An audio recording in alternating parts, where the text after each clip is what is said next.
Hello mga kaalam, Happy New Year! Happy New Year po sa ating lahat. And for today's video, share ko sa inyo about Kasyola. Ola na naman tayo. Si Kasyola, palagi ko siya nakikita sa Facebook ads. Nakikita ko yan siya pag nag-scroll ako. And then, nakikita ko rin yan siya sa mga OFW group, okay, na marami din ang gumagamit. Pero ako, naku-curious ako, legit nga ba? Kaya hindi ko alam kung anong nakain ko today na sinubukan ko siya. Ito yun, ganito. So, ibigay ko po sa inyo yung aking naging experience, kung magkano nga ba ang naging first offer, and legit siya. Pero bago po yan, kung bago pa lang po kayo sa channel, please pa-subscribe na po sa channel, pa-like and share po ng video. Maraming salamat po. So ito na yon. Agad-agad simulan na natin. Si Kasyola, palagi ko siya nakikita sa Facebook, sa mga ads. Tapos, nakikita ko rin siya sa mga OFW group na maraming gumagamit sa kanya. Hindi ko alam kung anong nangyari. Bakit today sinubukan ko siya. Wala lang, as in wala lang. At, ang bilis. Ang bilis lang, as in, walang kaarte-arte. Tapos, kuha agad yung pera, buo. Sinubukan ko talaga siya. Wala akong utang sa ibang lending app. And, i-compare natin siya sa Mabilis Cash. Dinownload ko na agad. Pero bago pa po kayo guys mag-download, kailangan nila ng email, active email account, cellphone number na Philippine cellphone number, and then one valid ID, at least one valid ID. And nangangailangan sila ng 2 contact reference number. Yung either kamag-anak ninyo, friends, or whatever. So, kung ready na kayo, eto na, download na natin agad. Charot. Actually, yung account ko sa Kasyola is, kanina ko lang, as in ngayong ko lang talaga siya ginawa. I-download mo na siya sa Play Store or sa App Store, pwede rin. And ang maganda sa kanya, gumagana kahit dito sa ibang bansa. Currently, nasa Jordan ako, pero gumagana siya dito. Kaya, napag-eksperimentuhan natin. Sinubukan ko. So, eto na nga, guys. Eto na nga po.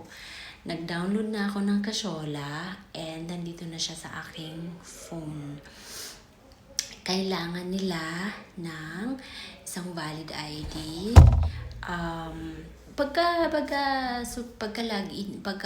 Tapos yung i-download, sundan nyo lang po yung process.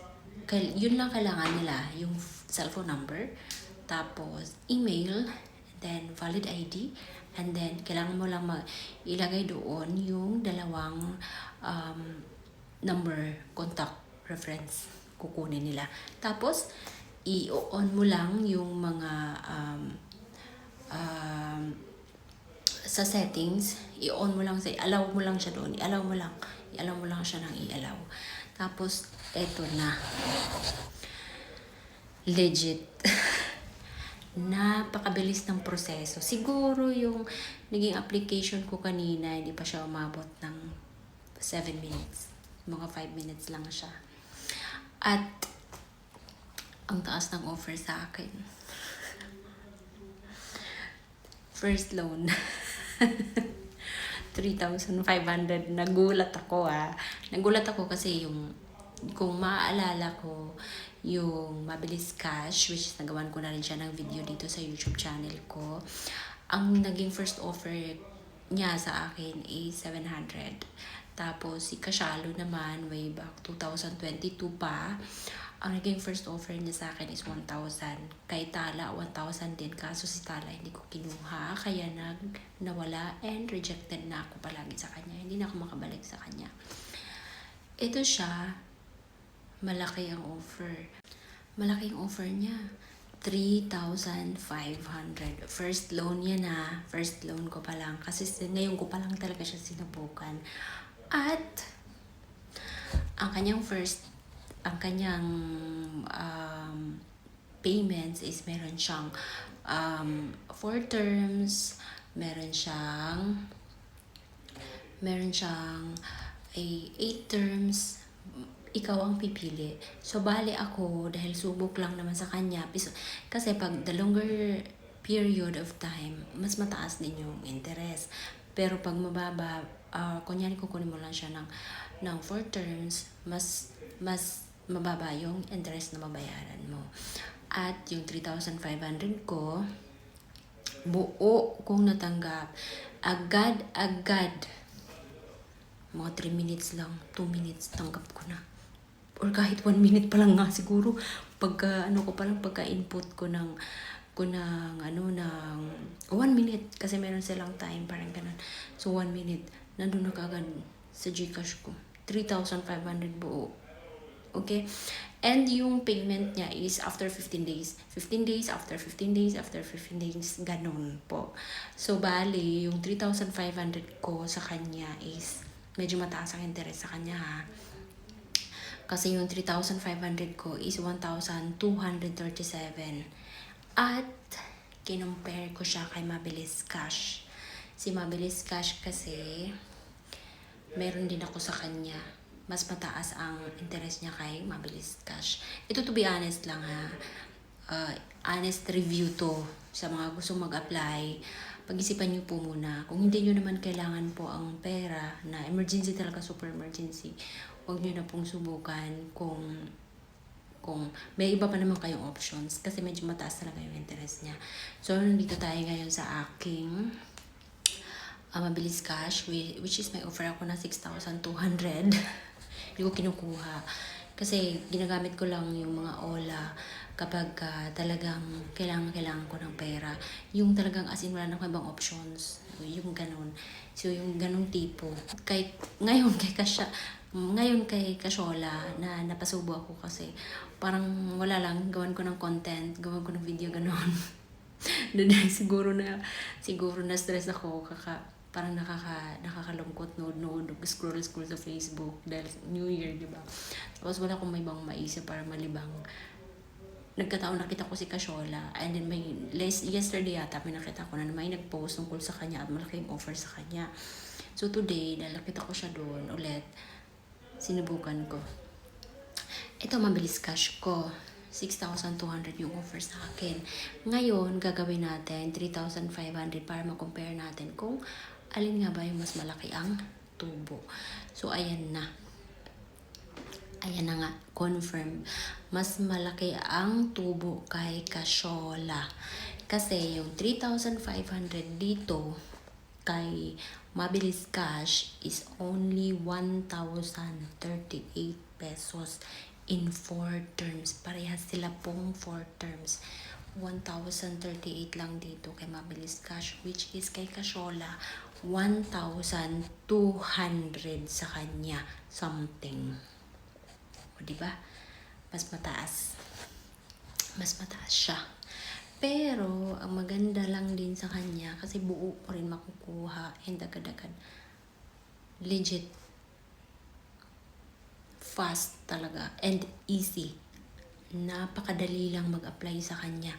Kaya kung meron kang kailangan na pera, na emergency talaga, at wala kang ibang mapuntahan, pwede talaga si Kasyola. And madali lang din magbayad sa kanya. Dahil nga hindi ko naman talaga siya kailangan, sinubukan ko lang. Guys, nagbayad na ako agad ng first payment. Ganyang katindi, no? kasi napag-experimentuhan ko lang siya. Binayaran ko na kagad yung first payment. Ang nangyari, parang Mabilis Cash lang din siya. Scan mo lang yung QR code niya na makikita mo dito sa app. Tuturo ko pa. Doon sa inyong Gcash, scan nyo lang, pindutin nyo lang yung QR code, and dito kayo. Pero bago kayo pumunta doon, dito muna kayo. Hanapin natin yung Pay, and then Gcash. Yan. Nandyan ka na sa GCash, sa app mo ng Casyola, scroll down mo lang siya, makikita mo yung QR code. Okay? And then, download mo yung QR code. Pagka-download mo yung QR code, punta ka ngayon sa inyong GCash.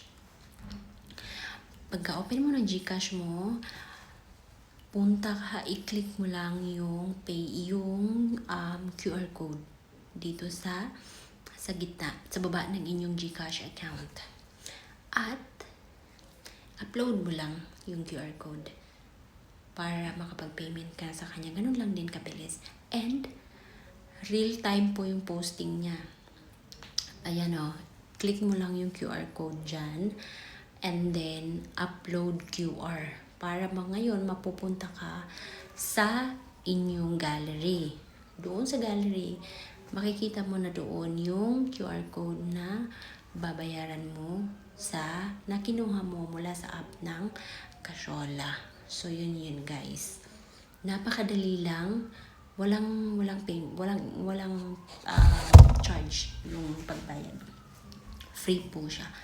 Free po yung charge ni GCash. Okay? So yun na yun. So paalala lang. Tingnan mo, binayaran ko na. Bayad na yung first payment ko kasi hindi ko naman talaga siya kailangan. 3 na lang binayaran ko na siya agad-agad. So yun na yan. Gagawa ko ng update sa next video ko ano mangyari, magtataas pa siya agad or whatsoever. Pero alam mo, pagkabayad ko sa kanya kanina, mayroon agad offer sa baba. Ito yung mga app na mabilis malalapitan at maasahan pero malulubog ka rin dito kapag hindi ka marunong mag-control. Sa baba, meron na agad offer which is 875. Pwede mo na rin siya i-loan agad. Diba? Anong gagawin mo sa 875? Diba? So yun lang yun. So sa mga kapwa ko FW, pwede po yan siya. Si Casyola. And yun lamang po for today's video. Sana may natutunan kayo and sana kung mag-loan kayo sa mga ganyan, siguraduhin natin na magbayad tayo ng on time. At least 3 or 5 days before the due date. Kailangan bayad na yan siya para hindi tayo makaranas ng mga harassments or hindi tayo makaranas ng mga, alam mo na, papost sa social media, mga ganun. So, thank you for watching and see you on my next vlog. Maraming salamat po. Happy New Year! 2026 na. Charot. Thank you for watching.